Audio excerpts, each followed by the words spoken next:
Señores, tenemos conectado a Gustavo Villatoro, que es el ministro de Justicia y Seguridad de El Salvador, que estuvo reunido justamente con nuestra ministra de Seguridad, Patricia Bullrich. Ministro, ¿qué tal? ¿Cómo le va? Un gusto muy grande. Eduardo Feynman lo saluda en Buenos Aires. ¿Cómo le va? ¿Qué tal, Eduardo? Es un placer estar aquí contigo y poder conectar con toda tu audiencia.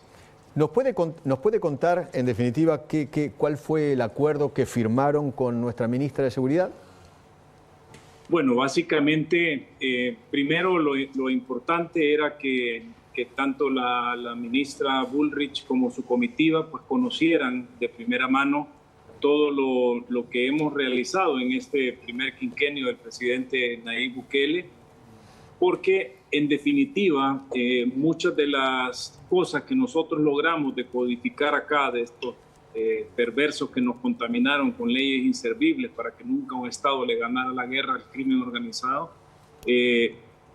sabemos que eso perfectamente se puede llevar a cualquier país de América Latina porque fue la gran América Latina, nuestra querida América Latina, la que contaminaron con esas sus leyes perversas, de tal suerte que el acuerdo en definitiva es una alianza por instrucción de ambos presidentes, tanto el presidente de Argentina, Javier Milei, como nuestro presidente Nayib Bukele, para crear esta alianza, que es una especie de laboratorio donde vamos a compartir esas buenas prácticas, esas buenas experiencias, esas reformas legales para que se pueda un Estado de Derecho, lo que llamamos y reconocemos y alabamos como Estado de Derecho, pueda por fin derrotar a estos clanes, a estas maras, a estas pandillas, a estas organizaciones criminales que imponen su ley dentro de un territorio que le pertenece legítimamente a un Estado de Derecho. Por ahí va es la idea de este convenio,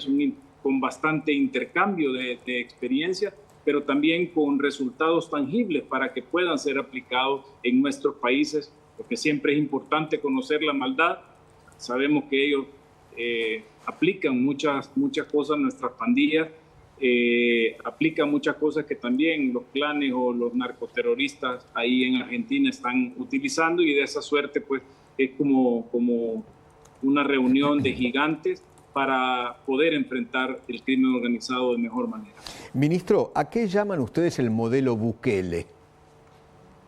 Bueno, el modelo Bukele precisamente engloba ese plan control territorial, que es una auditoría casi que forense de los últimos 40 años de la realidad de El Salvador, y que aterriza en 6 fases que se fueron ejecutando a lo largo de los 5 años, y que en el intermedio se abre también un capítulo de guerra en contra de estas organizaciones terroristas, porque determinamos que no nos estábamos enfrentando a una organización criminal pura y sencilla como se conoce en América Latina, sino que verdaderamente frente a un Estado criminal paralelo que era muchísimo más fuerte que los estados fallidos que cómodamente muchos grandes llamaban Estado democrático, que tenía, por supuesto, la incapacidad de generarle tranquilidad y seguridad a la población. Entonces, por ahí va ese concepto en grande del método Bukele, y que es básicamente darle las herramientas a un legítimo Estado de Derecho para que pueda enfrentar, derrotar, procesar, condenar y ganar la batalla en contra del crimen organizado. Ya basta de que los derechos humanos, su centro de gravedad en los últimos 20 años en América Latina, por estas injerencias de estos supranacionales, ha estado sobre los delincuentes. El método Bukele lo que hace es mover el centro de gravedad y ponerlo sobre la mayoría, sobre más del 97% de nuestra población, que al final nosotros es a la que nos debemos, y la soberanía y la independencia viene de ese 97%, sí. Y eso es lo que hemos enarbolado en este método. Bueno, justamente le quería preguntar acerca de eso, porque las organizaciones de derechos humanos en el mundo dicen que usted, el presidente Bukele, son violadores de derechos humanos sistemáticos. Claro, sí, esa es parte de sus cantaletas, porque obviamente les descubrimos su perversidad porque acá en El Salvador están llorando por los derechos humanos de los delincuentes, los cuales se les han respetado. Ningún país, hoy por hoy, de los gigantes que han luchado contra el terrorismo, tiene los números del respeto a la vida que nosotros tenemos. Más de 80.000 registros de detenciones con tan solo 115 letalidades. Si tú ves la lucha del terrorismo a la que estamos acostumbrados a conocer, son más letalidades que capturas, ¿ya? Pero eso estos hipócritas no lo reconocen, ¿ya? Y acá vienen a hablar sobre los derechos humanos de los criminales, y en Honduras, en Guatemala, en México, promueven los medios para glorificar la violencia del crimen y hacer ver cómo los estados son incapaces de dar seguridad. Pero aquí se les cayó la máscara.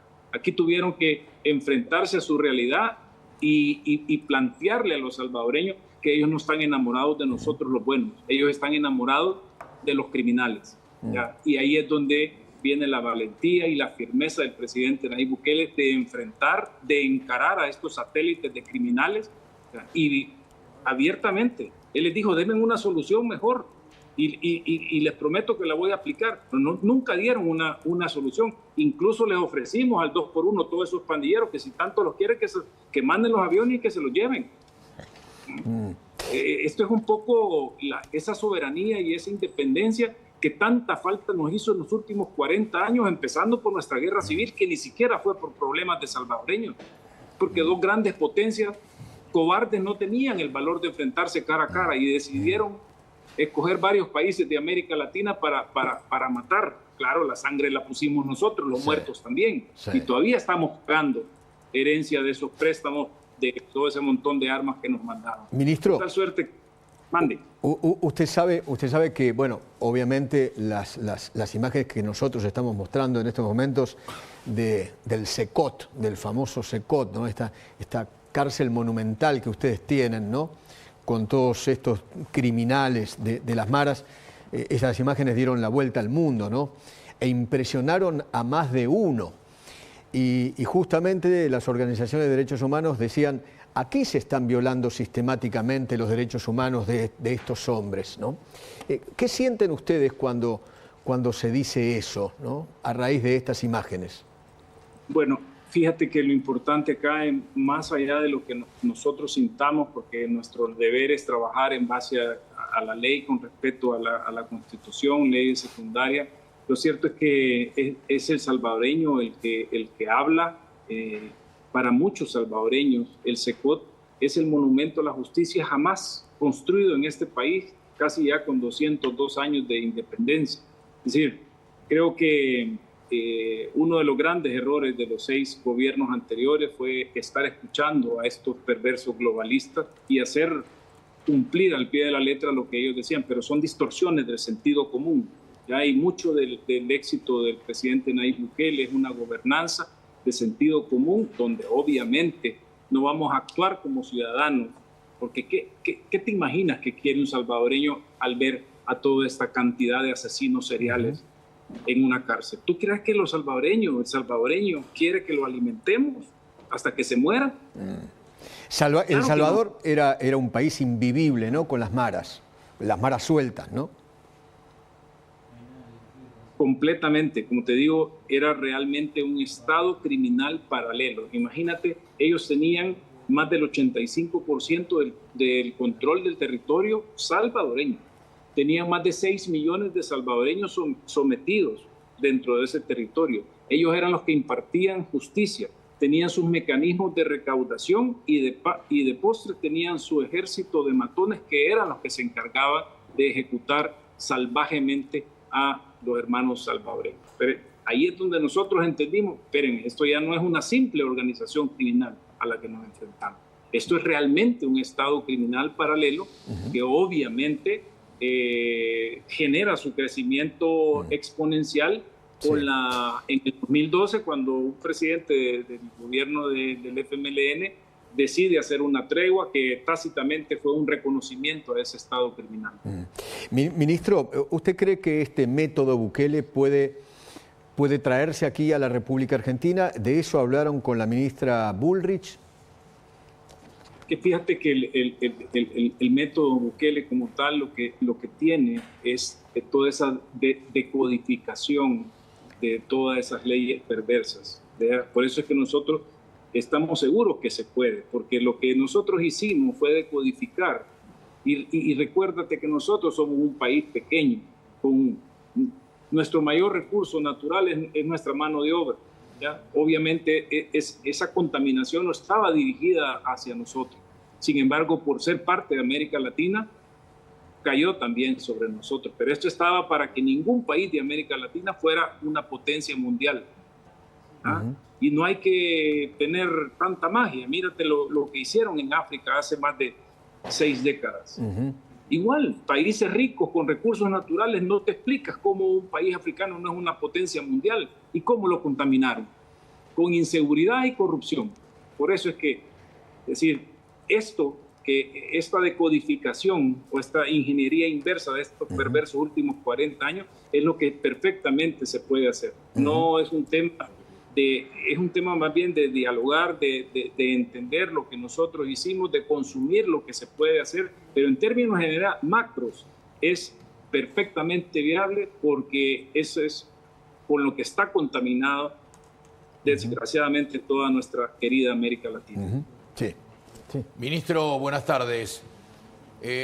¿Cómo lo acompañó o cómo trabajan en conjunto con la justicia, que tiene un rol muy importante en lo que tiene que ver con los detenidos, por lo menos en el SECOT y en otros penales? ¿Cómo es la interacción de usted, ministro de Seguridad y Justicia? ¿Cómo es la interacción con los jueces? Claro, perfectamente. Uno de los roles como ministro de Justicia es generar esa interacción con la Corte Suprema de Justicia, la Fiscalía General de la República, para precisamente poder echar a andar este proyecto. Imagínate, había algo tan sensible y a la vista de todos. Nosotros teníamos más de 400 jueces a nivel nacional para conocer delitos comunes y solo teníamos 11 jueces para conocer casos de crimen organizado, cuando el principal enemigo de la sociedad y el Estado eran el crimen organizado. Entonces ahí viene esa conciencia y ese trabajo coordinado, esa negociación con la Corte Suprema de Justicia para que realmente nos entregara verdaderos tribunales de crimen organizado para poder enfrentar este fenómeno. Por dicha, así como los policías vivían en nuestras comunidades, los jueces, nuestros fiscales también vivían en las comunidades donde tristemente vivían a merced de estos terroristas. Esta es una unión perfecta entre el gobierno, la sociedad y los otros 2 órganos de Estado que decidimos como salvadoreños erradicar de una vez por todas este cáncer de terrorismo que tampoco nació en este país. Ministro, por último, hoy el presidente Milei tuiteó algo acerca del presidente Bukele y lo invita a la República Argentina. ¿Tiene idea cuándo estaría viniendo para aquí el presidente Bukele? No sé cuándo va a ser el viaje, lo que sí que expresó el presidente a la ministra Bullrich, que definitivamente pues, Buenos Aires era la ciudad más linda que él ha conocido y contó la anécdota de por qué iba frecuentemente a Buenos Aires. ¿A qué venía? ¿A qué venía frecuentemente? Iba porque su esposa, la señora primera dama, estaba sacando unos cursos dentro de su maestría ahí en Buenos Aires. Por eso es que él iba frecuentemente allá cuando aún era novio. ¿En qué universidad? ¿En qué universidad? Esto no lo conozco. Ahí. Ok. La reunión, pero yo creo que ellos se van a poner de acuerdo y pues nos lo van a comunicar como excelentes comunicadores que son ambos. Creo que vamos a tener esa noticia pronto. Se notó que hubo una buena sintonía entre ambos presidentes, ¿no? Claro, imagínate de un extremo, porque ambos países tenemos extremos. Tal vez el extremo de Argentina era la economía y mira de qué manera está saliendo adelante y de qué manera la está comandando el presidente Milei, y de nuestro lado también nuestro extremo era esa inseguridad, esa incapacidad manifiesta y repetitiva de poder vivir en un estado de derecho para darle seguridad. Entonces creo que esas dos experiencias y esas dos sabidurías son importantes para poder llevar desarrollo y seguridad a nuestros países. Recordamos que el presidente Bukele acaba de ser reelecto, justamente acaba de asumir su segundo mandato, ¿no? Y ganó la elección con más del 80% de los votos, ¿no? Con más del 80% de los votos dentro del país y con más del 93% de los votos fuera del territorio salvadoreño. Entonces ahí es donde se van cayendo todo ese montón de máscaras que dicen que era una dictadura. Sí. ¿Y cómo explica que fuera de El Salvador íbamos a obligar a nadie a votar? Sí. Eso es otra de las cosas que he escuchado mucho. Bukele es un dictador. Sí, pues son parte de todos estos cassettes. Es que mira, lo cierto es que lo que desciframos acá a muchos los tiene incómodos, a todos estos perversos que tratan o creen que pueden de jugar con la vida de tantos ciudadanos del mundo, y obviamente van a utilizar toda su batería, pero hasta el momento creo yo que han botado el dinero en nada, y el salvadoreño, que es lo que a nosotros nos importa como funcionarios, nos respalda. ¿Qué más? Imagínate qué más plebiscito, qué consulta popular más grande fue las elecciones del 4 de febrero. Porque si nosotros fuéramos dictadores y el régimen de excepción estuviera recayendo sobre los salvadoreños de bien, ¿cuál era la herramienta más lógica para quitarse ese yugo? El voto. Y sin embargo lo que tuvimos fue una explosión donde tuvimos la mayor cantidad de votos que respaldaban el accionar del presidente y de su gabinete de seguridad. Ministro, no sabe cuánto le agradezco que nos haya atendido. Mire que lo hemos buscado hace meses, meses y meses y meses. Le agradezco infinitamente la deferencia para con nosotros. Un gran honor platicar contigo, Eduardo, y poder también conectar con los hermanos argentinos. Le mando un gran abrazo, ministro. Gracias y un saludo al presidente Bukele. Muchísimas gracias. Gracias. Bueno. No saben lo que nos costó. Sí. No saben lo que nos costó, ¿no? Una cosa impresionante. En tiempos de la asunción de Javier Milei, el ministro Villatoro estuvo en Buenos Aires y se reunió con Patricia Bullrich. Acá en Buenos Aires, conoce la ciudad.